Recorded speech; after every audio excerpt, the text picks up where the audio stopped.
asalaamaaleykum man la Anta dal leen ak jàmm ci Télé École tey ci suñu rubrique les bonnes actions concrètes pour protéger l'environnement li ñu fas yéene waxtaanee mooy la santé environnementale su ngeen taaxeerloo ñu gën ko yaatal.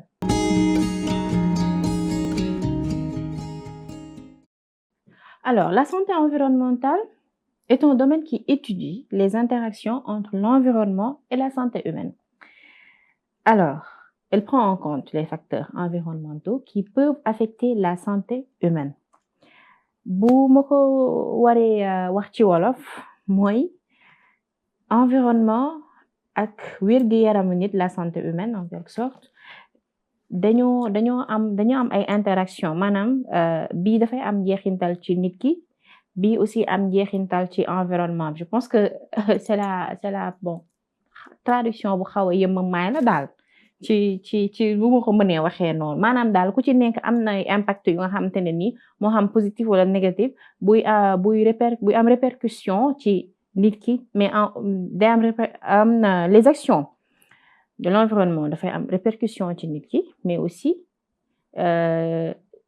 les actions que nous faisons nous les humains dafay am ay répercussions ci environnement bi voilà je pense que c'est ça. Maintenant par rapport à comment dirais-je aux facteurs pour la santé environnementale bi ci njëkk te mu am solo lool sax mooy la pollution de l'air et de l'eau. Bu ñu xoolee pollution de l'air et de l'eau moom wax dëgg yàlla on le sent tous sax nag surtout air bi ñu nooy amuñu air pur déjà parce qu'on manque vraiment de lii nii garab moom fii ci suñu réew fii on en manque beaucoup bariwul bon infrastructure yi tax na yenn région yi comme boo demee Casamance moom c'est une exception foofu moom wax dëgg yàlla c'est magnifique Thiès bari na ay garab mais bu weesoo yooyu noonu wax dëgg yàlla mën nga parcourir beaucoup de kilomètres mais doo gis sax vraiment une centaine d'arbres yu nga xamante ne c'est bien aligné doo ko gis bariwul voilà donc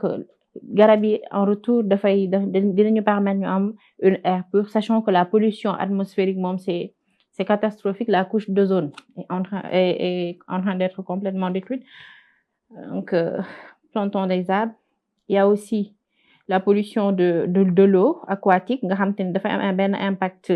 négatif moo xam ci moo nekk pollution atmosphérique moo xam aussi mu nekk pollution aquatique ci ñun en retour ñun les êtres vivants. Maintenant il y a aussi le changement climatique boobu moom ni muy affecter santé humaine moom dëgg yàlla dafa doy waar surtout nga xamante ne dafay modifier carrément les conditions environnementales mais aussi écosystème bi muy le changement climatique parce qu'on le sent tous bu seddee day sedd ba sedd torop su tàngee day tàng ba yegg ci jër su ko defee taw yi day yokk ndox yi day bu baree nangu kër yi infrastructure yi nga investir def ci xaalis yàqu ñi bay tamit mu dem wax dëgg yàlla ba nga xamante ne nii ki ji baykat bi ji toog di xaar loolu tamit day yàqu te tout ça loolu nous sommes les principaux responsables donc en retour te dara waralu ko lu dul ce que nous utilisons au quotidien moo dem am impact ci couche d'ozone bi nga xamante ne moom moo doon protéger contre lu bari léegi c'est complètement détruit donc nii rek la mën a demee la fonte des glaces et tout montagne glace yi di seey température yi di yokku taw yi di yokku vraiment la disparition aussi de beaucoup d'êtres vivants yi nga xamante ne ni ñoo nekk ci forêt bi la faune et la flore tout est impacté en tout cas l'environnement dans sa globalité est impacté par le changement climatique. Il y a aussi l'exposition aux substances toxiques comme par exemple les pesticides et les métaux lourds yi nga xamante ne ni dafay am impact direct ci négatif surtout sax ci la santé humaine voilà.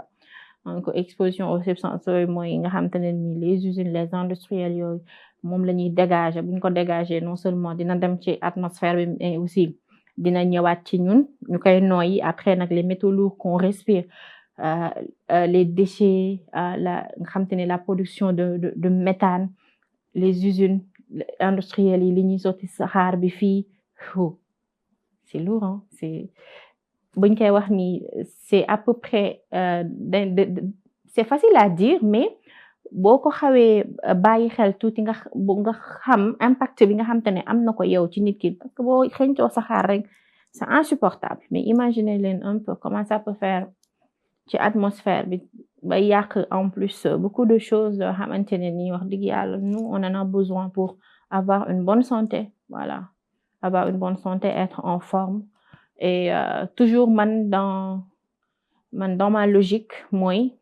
lu ñu saxal garab nañ ko xeeb parce que comme la dernière fois je vous avais expliqué un peu que garab yi li muy dégager ci oxygène amul lu koy mën a dégager noonu ci oxygène parce que da lay fournir 20 fois plus d'oxygène ba pare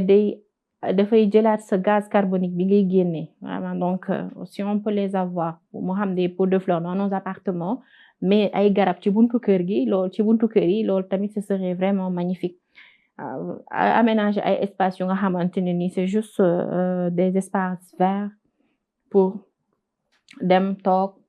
parce que c'est très beau d'être en face de la nature de se recueillir nga am une air pure nga mën a doxantu foofu def fa ay bancs publics toog pique-niquer wala toog naan ataaya ça dépend ku nekk yaa xool rek li nga ci bëgg nga def ko mais il faut juste que ñu koy jéem a aménager ci yenn espace yi nga xamante ne nii ci koñ yi sax mën nañ jël benn espace parfois bayaal yi ñu jël ci benn espace bu yem rek saxal foofu noonu ay garab wala aux alentours di ko wër comme nga xam te ne dañ fay footballer jël ay garab yu bari saxal ko fa non seulement dina leen indil kër mais aussi dina tax ñi nga xam te ne dañuy taxaw di seetaan match yi dinañ mën a am dinañ mën a keru foofu noonu ak ñeneen am en plus air pur bu ñu mën a noyyi voilà donc là aussi la santé environnementale ni mi dafay impacter aussi la qualité de l'habitat parce que ñu xoolee les moisissures les radons et d'autres contaminants yooyu yëpp tamit day kër yi maxe moisissure dem nga xam te ne nii day yàq carrément ce bâtiment ce kër alors pour l'importance de la santé environnementale il y a la prévention des maladies la santé environnementale da lay permettre à ce que nga mën a prévenir nga les maladies nga identifier leen réduire les facteurs de risque environnementaux mais aussi la protection de la santé publique pour protéger la santé publique il faut juste réduire les impacts négatifs yi nga xamante ne ni moom moo am ci de l'environnement sur la santé humaine il y a aussi l'amélioration de la qualité de vie qui peut contribuer à améliorer la qualité de vie en créant des environnements sains et durables mooy comme li ma leen doon wax ni léegi rek voilà et pour cela il faut des stratégies pour promouvoir la santé environnementale réduire la pollution atmosphérique aquatique mais aussi la promotion de l'énergie renouvelable yi nga xamante ne ni mooy les énergies vertes plutôt nga xamante ne yooyu moom wax dëgg yàlla le monde est en phase de transition bu nga xamante ne ni dañoo nekk di utiliser les énergies vertes plus vers les énergies fossiles yi nga xamante ne ñu ngi koy commencer di ko wàññi bu baax a baax voilà donc la promotion des énergies renouvelables xamante ne ni impact bi muy am moom sur la santé humaine mais aussi sur le changement climatique voilà il y a aussi éducation et sensibilisation loolu tamit ñu gën ci bàyyi xel moo xam ci école yi ci kër yi ci bureau yi partout il faut toujours sensibiliser par rapport à la protection de l'environnement ñu yar ci xale yi xamal leen ni daal sunu aalam bi ñoo ko moom dañ ko war a sàmm voilà man je vise toujours la petite enfance parce que ñoom li ñuy def nii du pour ñun certes mais pour ñoom la ëllëg donc ñoom buñ leen xamalee loolu mais ñun tamit ñu aar aalam bi sàmm ko donc ñoom buñ ñëwee ils seront à l'aise vraiment ouais. Il y a aussi des politiques et des réglementations yi nga xamante ne nii gouvernement yi dañ koy mettre en place par rapport pour établir ay normes ak des limites yu nga xamante ne nii pour réduire les polluants et les substances toxiques nga xamante ne day yàq complètement alam bi la surpêche yooyu noonu